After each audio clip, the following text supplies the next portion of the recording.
What is going on, everyone? This is Mason from FreeFolk of Fandom, and I'm here to review Lord of the Rings, The Rings of Power. Man, that is a mouthful. Episode 3. Yeah, I was really hoping that I could actually say something good about this episode, but yeah, it's not going to happen. This is probably the better of the 3 episodes, but that's it's not saying much. Um, the episode starts out, and Galadriel's she's not as bad at the start of this as she was for the other 2 episodes. She just kind of wakes up and is like, "So, are these friends or foes?" And Halbrand's like, "The food's not poisoned, if that's what you mean." And then they go up and they start talking to the sea captain, and you get more just horrible dialogue. And she's like, "Where are we heading?" Uh, and he's like, "Home." It's like, that doesn't answer the question. And she's like, "Well, where is home?" He's like, "You'll see soon enough." He just gives these like half answers. But he's not acting like it's supposed to be a secret. He's acting like she should just know what was happening. It's very odd.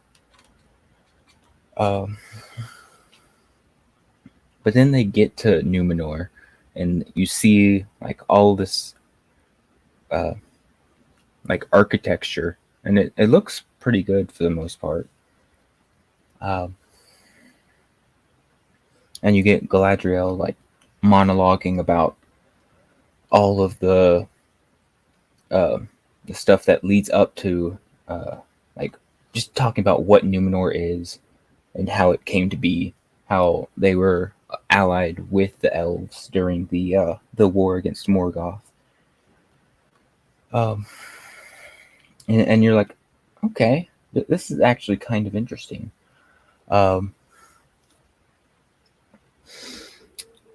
then you have Halbrand saying, "Is that envy I hear in your voice?" And she's like, "Oh no, it's sorrow because they've turned away all of the elves from coming back to the island." And you're like, okay, this isn't the Galadriel we knew from these past 2 episodes. Is she actually going to be better now? But as soon as she goes and meets the queen, it's like, nope, right back to it. And she's like, uh,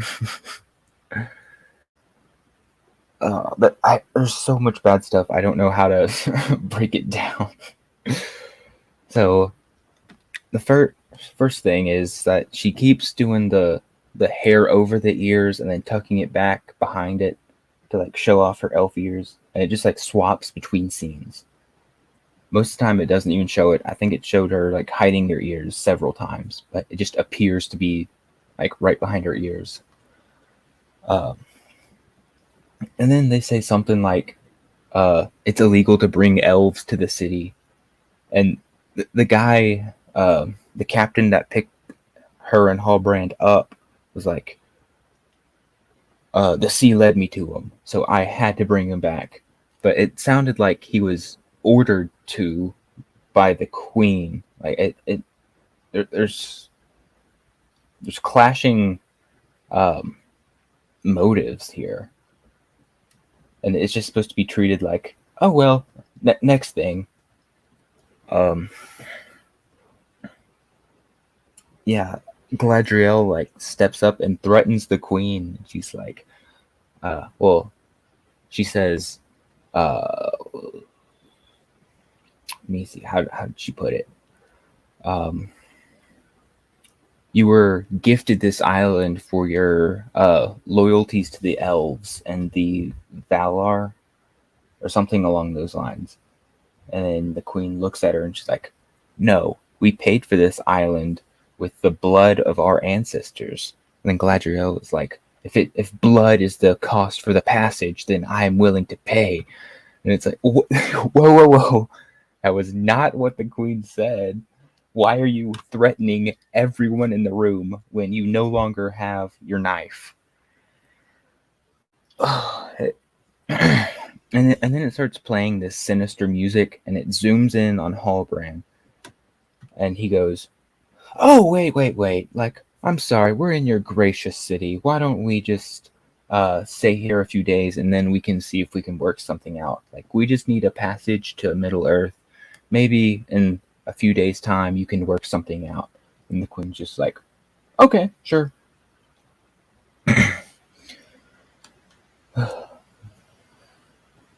But they do that several times. I guess it would be better to just break it down by characters instead of trying to be chronological. Um,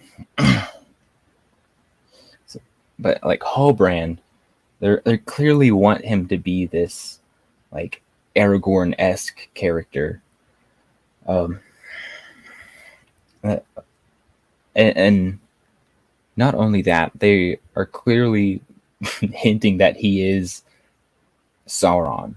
Like, they think they're being clever, but they are not at all. Like, he has more lines like the "I'm not the hero you think I am," "looks can be deceiving," "I am known by many names." He just keeps saying things like this, and he keeps getting into these situations where he's in danger. He's like antagonizing the people around him, and then it zooms in on his face. It plays this really suspenseful music, and he's like, "Oh, no, don't worry about it." And he just says some random thing, and then everything is okay. And they're trying to show how Sauron is this like master manipulator. How he goes to these places and is all courteous, and people like just start trusting him. But it doesn't work in the way that the show presents it. Oh man, it feels like a third grader did this writing. Like, oh man. But later on in the episode, it's revealed that he's the heir to the king that was allied with Morgoth in the Southern Lands, which is like right next to Mordor. And that's where you get the line, "I'm not the hero you think I am." Because Galadriel finally figures out that everything in Middle-earth, the show's writing is bad. Yes, it is some of the worst writing I've ever seen. I have no idea how this got made. Like, if this is what they gave us, what was in the like pilot that they had to rework? Oh man. But yeah, Galadriel finally figures out that the mark of Sauron is is Mordor on the Middle Earth map. It's like that's what literally everyone saw the first time they put the mark of Sauron on the screen. Yeah, the sea is always right. It led me straight to them.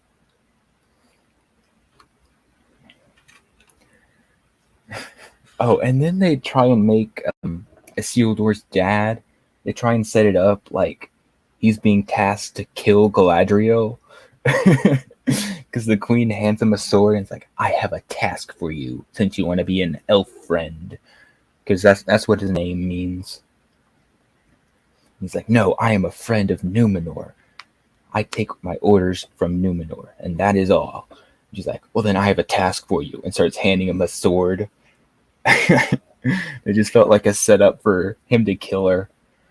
Oh, then Galadriel is Assassin's Creeding her way out of the palace, and you just have people like walking, like 2 feet under her, and they're just oblivious to it. And I don't understand what her plan is, because once she gets to the ground, she starts walking around and going towards the docks. She is the only blonde-haired woman in there. Like the rest of them look like Mediterranean, and then she is like blonde-haired, fair-skinned. I think she has blue eyes too. The rest of them have brown eyes. Oh, yeah, she smiles once when she rides a horse. And they do this really weird thing where they like do the slow motion thing. I don't know what, like, it just felt off. Like it wasn't meant to be in the episode. It was some director saying, "Oh, I want to do this." It just felt so out of place.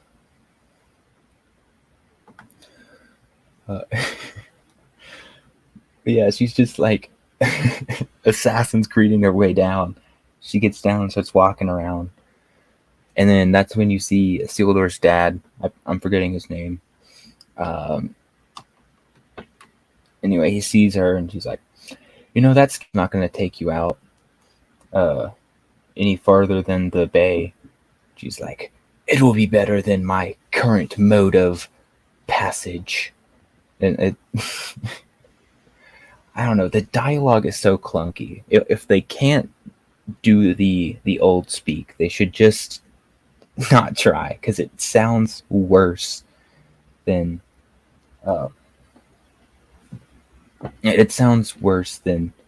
them just not doing it. Yes, Elendil. There we go. Elendil. I'll try and remember that. But like, there's no characters for you to latch onto. Like, Hallbrand is this, like, he's a fake hero. Like, we're supposed to feel like he's and Aragorn-esque. I don't think threatening your host will get you your domains. Yes, that. Yeah. And the Hallbrand even says, like, hey, like, take it easy. Let me do the talking. And then as soon as she gets the chance, she's just like, no, this is what I want, and you're going to give it to me now.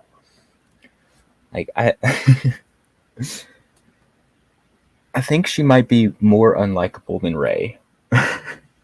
She might be the most Mary Sue of all of the characters we've gotten over the past years. But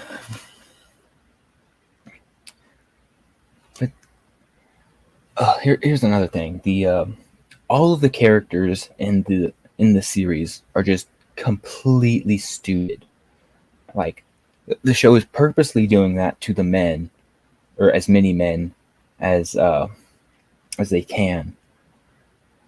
But they're trying to show that all the women are smart and right, and we even get Isildur's sister getting accepted into the STEM college because she goes to the builders. But like, it's supposed to show like all these women are smart and good and all these good characteristics, but it doesn't give us that. It's just trying to tell us that. It shows us these terrible people that are that the show thinks are good people, have good qualities, just because they're women. Like, that's not how you write characters. You can't just say, oh, this character is smart, and then have them make the dumbest decisions possible. Like, the episode confirms that Galadriel jumping into the water was a death sentence for her. Because she says to the captain, she's like, thank you for saving me. I surely would have been dead. She says it in this terrible dialogue.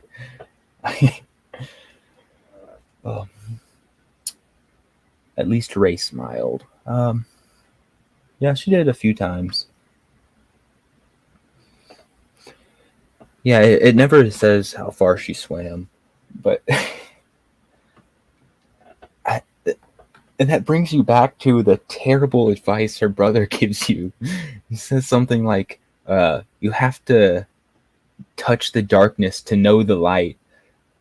So she takes that to mean that she has to kill herself to know if she makes the right decision or not. My goodness. Oh. I'm pretty sure I wrote a better story in the 3rd grade when they made us do some writing stuff and make us make our own book. Like, you fold paper up and put them together and make a little paper book. Anyway.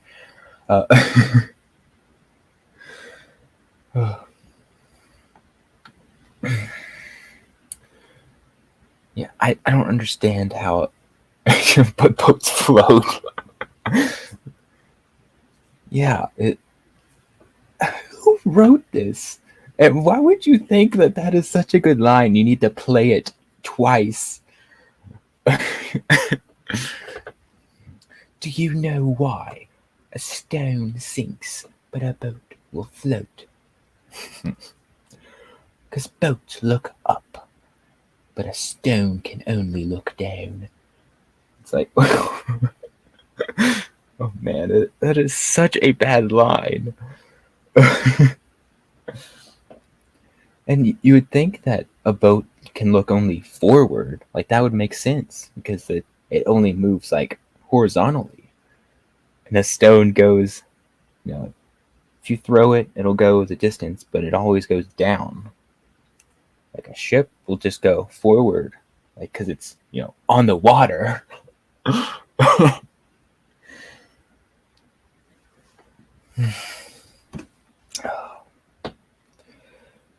But the first half of this episode actually went by pretty quickly. I was surprised because the rest of it felt so tiresomely long. Like, it was just such a sluggish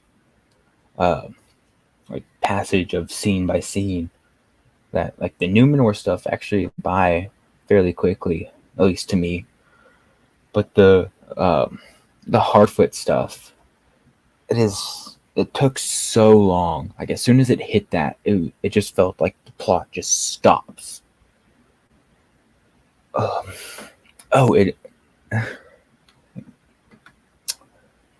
The worst bit is when she says she's not going to make the boat float, but she's going to make it sail.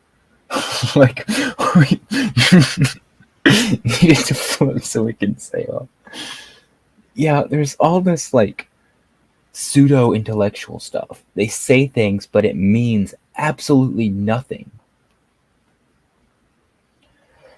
But yeah, back to the Harfoots. I don't understand. They did this really weird festival. Oh, don't worry, man. I'm getting to this. They do this really weird festival the night before, and then you have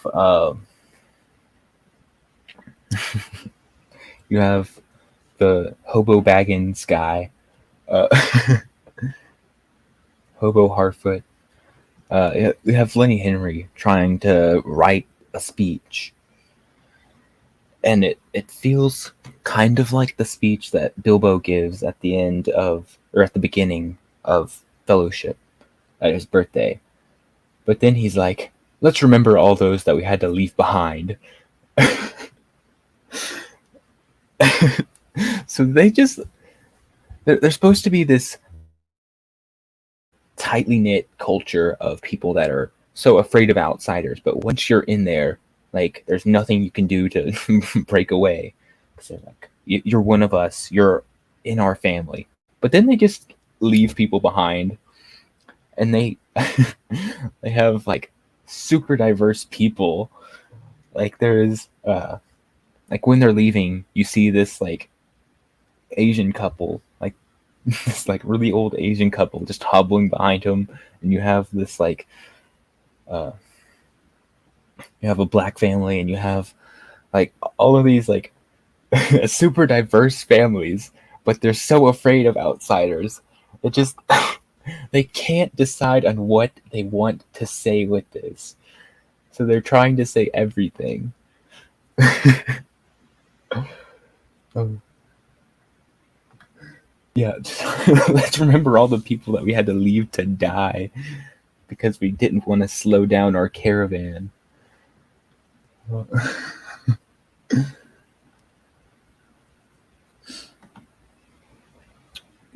Yeah, they left behind the female Sam's family, apparently. uh, oh man, it makes no sense. But then you have you know, the wizard guy, and he's trying. He goes through Nori's stuff and finds the star map that she stole from uh, Mr. Leader Hobbit. So he's looking at this, and he gets super close to the fire, and you're like, "Wow, that's gonna catch on fire." And then it takes like another 2 minutes, and then it catches on fire, and it goes, "Whoa, whoa!"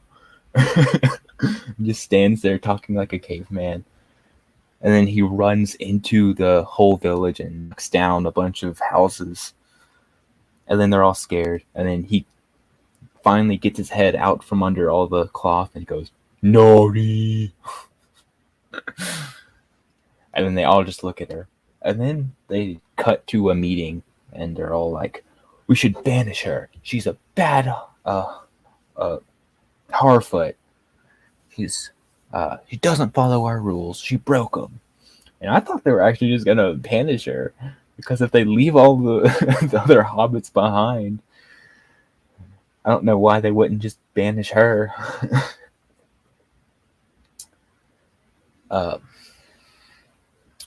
But then,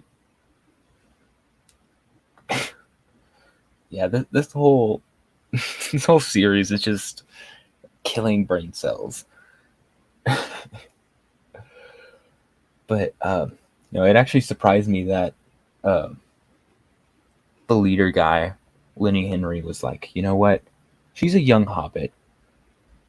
They say they should have stoned her to death."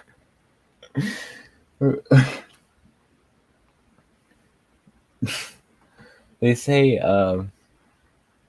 Lenny Henry's like, "She's young. She doesn't have any hair on her feet, and she doesn't have any sense in her head. We should let her off with a warning." But her dad, who was single-handedly trying to prepare for this festival and got hurt while we all just watched him, yeah, he should be at the back of the caravan. That's basically sentencing him to die. But he has no problem just like killing her dad. But the girl who let a stranger that apparently it was a threat that he was going to eat all of them, she let him know about them, and she just gets off scot-free. But her dad, who was trying to do good stuff, he should die. Oh yes, they're very close knit, Oh man. But it ends up that the wizard guy is following him, and he goes, "Friend." So he, I guess he's learning some English. Well, the dad did. He did less than nothing wrong. He was helping the whole community while the rest of them were just watching him and laughing. They're like, "Hey, shouldn't somebody be helping him?" They're like, "No, we just want to watch him." And then he breaks his ankle. Sounds like Patrick from SpongeBob. It's not too far off. Probably has a similar IQ or something. Oh man. Yeah, so the wizard decides that, or Nori decides that she's going to make the wizard guy carry the wagon to help them. And that's where their story ends. But one thing I can say is that for the most part, their orcs look pretty good. Like I don't like what they did with their nose. Like their nostrils are like all the way up to the side. It's like they don't have the little like round part on the end of your nose. They just have the straight line and then giant gashes. I think that looks kind of odd, but the makeup on the orcs looks fantastic. Um, but with that, you get the Elf of Kalor, uh, and he gets taken to this prison camp, and then literally everybody he knows is just standing there. It's like, oh, hello, guys. Uh, uh, yeah, they look pretty well. Uh, yeah, some of the elves looked halfway decent. It is Arendir.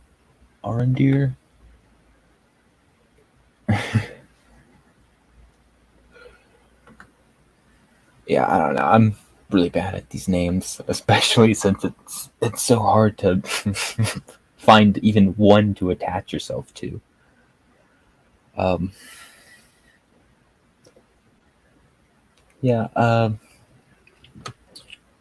mean the biggest thing of this part of the story is that all the elves, all the people that were in those villages that got pillaged, they're all just working in here, and for some reason they like to open up their tunnel into it's more of a trench, and then they have to put on this like cloth overhead because the orcs can't be in sunlight.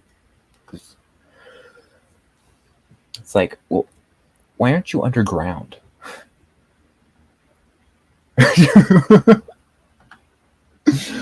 think the orcs gave him something to drink. Yeah, I thought he was gonna put something weird in it, but apparently he just. We're supposed to think he just gave him water. I thought it was gonna be like he peed in a cup and gave it to him to drink, like they did in Game of Thrones. They're like, I've never seen somebody drink horse piss that quick, Jaime Lannister, and he's like, ugh, and throws up. I thought that's what they were gonna do to him, but no, they just did that and then tried to kill him.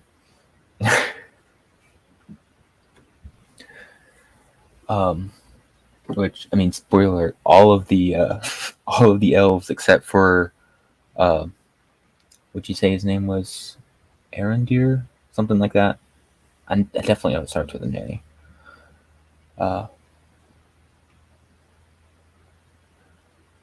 It was a pretty nice act, giving his water away. That orc has my respect. I mean, sort of, but like, it's a waste of your water. Like, you only have so much. I would have thought that they would have given him something like, what's the stuff that orcs drink all the time, and it tastes like terrible. Anyway, there was a bunch of stuff that I don't know. It felt like it could have been done better.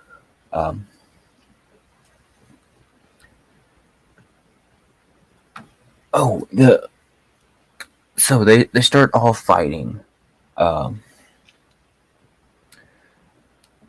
there's this. They have a warg chained up that, like, they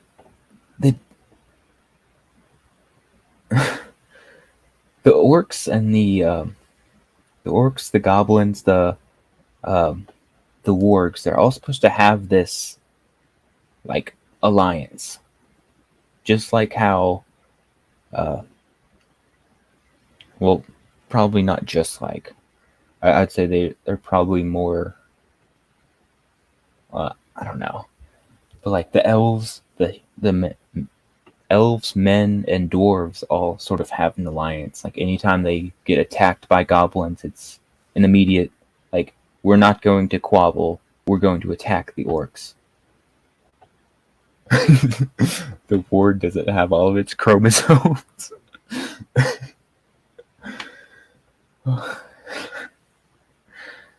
Yeah, I don't know. That they're supposed to have this alliance. They're supposed to be able to work together, but they have it chained up like a prisoner, and then they just send it out to eat on all of the elf prisoners, and like so all of them except for um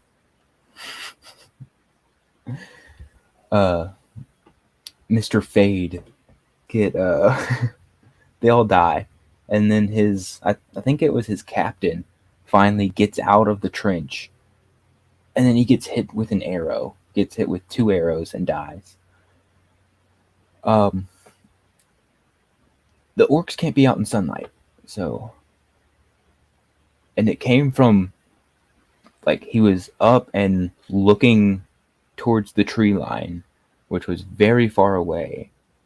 You couldn't see any orcs or anything. So like, where did those arrows come from? Like both places that he got shot, an orc would need to be out and in the sunlight.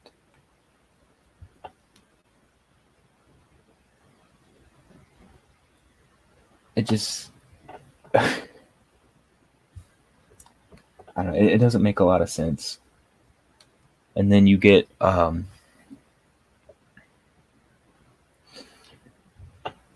the shoot.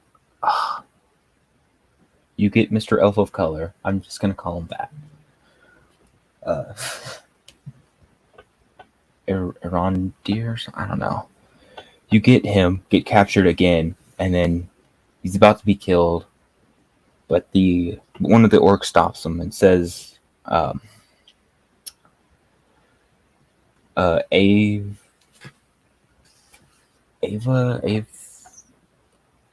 something like that. You get them saying that they need to bring him to that guy, who is apparently leading all of the orcs. And you get this very, very blurry shot of somebody, and it kind of looks like King Gilgalad, at least in my opinion. Like from what you could see of the face and the long hair. Adar, yeah.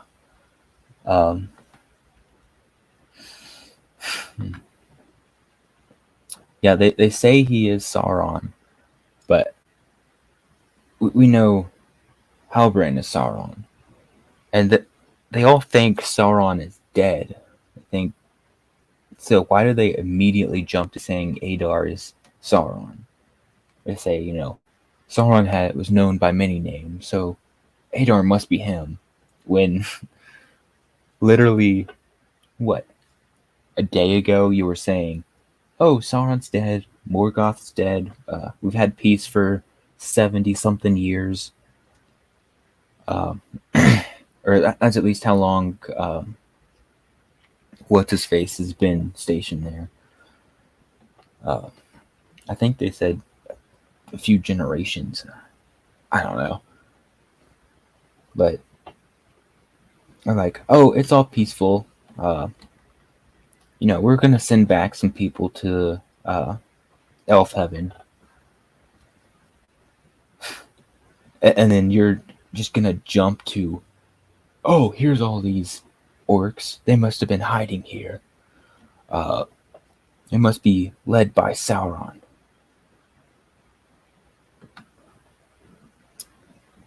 Halbrand, you think, will be the Witch King? Adar is Sauron in elven form.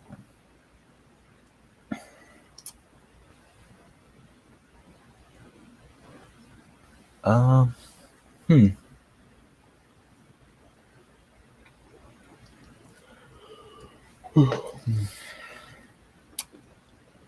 mean, I guess that's possible, but I've heard that Halbrand is going to be revealed to be Sauron by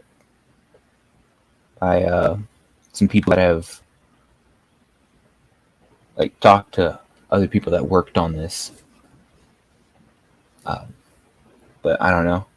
I mean, it's certainly possible. I think that would actually make a lot more sense. Um,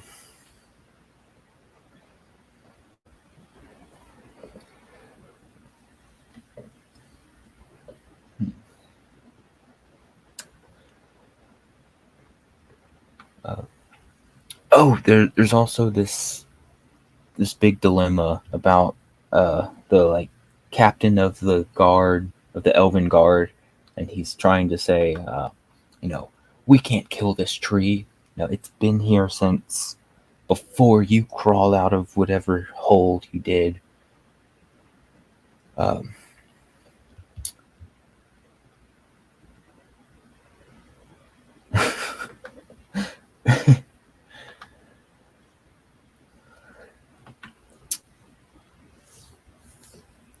yeah, or it could be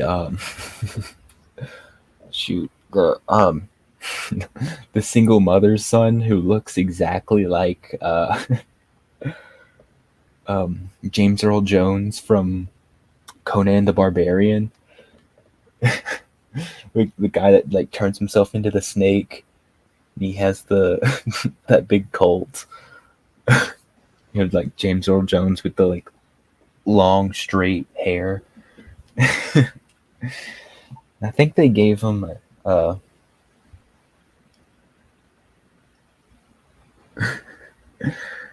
think they even gave him contacts for that movie. But it's been a little bit since I've watched it. But yeah, uh, um, the Elven Guard leader, uh, he says like, we can't cut this tree down. It's been here since before there was a sun. And then they're all fighting, and then uh, we get Mr. Fade saying, you know what? I'll just climb up there and cut it down. Don't worry about it. He like touches the tree and like whispers some Elvish to it, and then he just starts cutting it down. But they hand him a battle axe. They hand the prisoner a battle axe. It's like, and then I think later on he uses that to kill some of the orcs. But in that whole fighting scene, that you have a bunch of stuff that just appears and disappears, just at whatever the writers need to happen.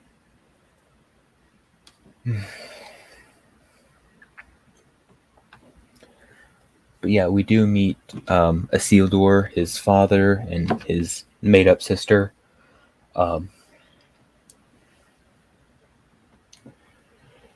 Isildur wants to go. I think he wants to go to Middle Earth and like look around or something, because he's in the academy. He's like, I don't want to do this, even though his like big test is coming up in like a few days. I think they say 9 days. His like big test to get into, I guess, the Numenorian fleet. It's 9 days away, and he's like, I think I might drop out and redo it next semester. No, whatever. And then his father's like, you can't do this. Like, you spent way too much time trying to get into this academy. You're almost there. There's nothing to look at in Middle Earth. Don't worry about it. And then his sister gets a message, and he's like, "You've been accepted to the Builders College." And it's like, "Yeah, my goodness." No, it's only because of Isildur that I reapplied. And then Isildur's just gone when his dad looks back.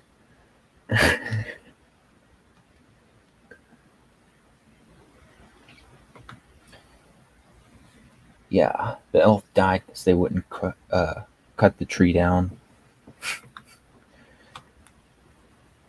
It's because they're super incompetent. and they don't know how to make things happen. Both the orcs and the writers are just incompetent. You don't know how to tell a story. Oh.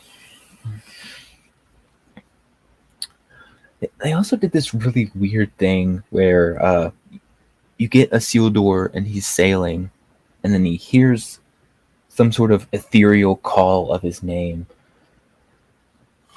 and then he's just like standing there on the ship. And they're like, "Hey, what are you doing? You need to be tying this or doing that." And then one of his crewmates gets like launched off the ship with a rope, and he's like dangling. And then Isildur on because he's like up in the air. He catches the end of the rope and pulls him back down. And then they finally go back onto the shore. And they're like, "The sea is always right." And it's another one of those lines that just, it means nothing. Oh.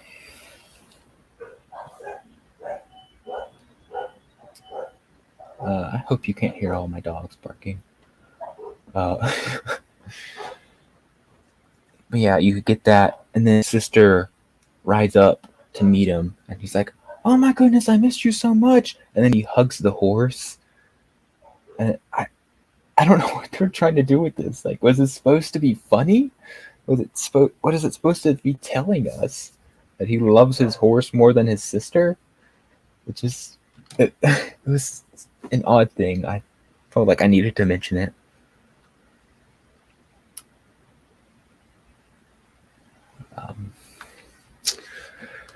Yeah, there were no dwarves in this episode though. I think next episode we'll get some dwarves. I think. Sorry. I think that's what I saw on the preview.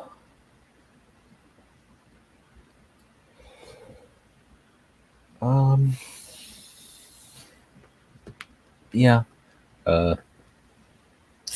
This episode still doesn't make any sense. This whole series doesn't make sense. Like, they can't even contradict the story, or they can't even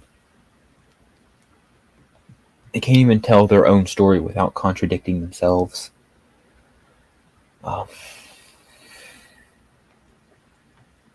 Yeah. Do not waste your time on this. Like, I mean, that's just my advice. But yeah, that's just my thoughts on this episode. It's my breakdown of it. I'll catch you guys pretty soon. Bye for now.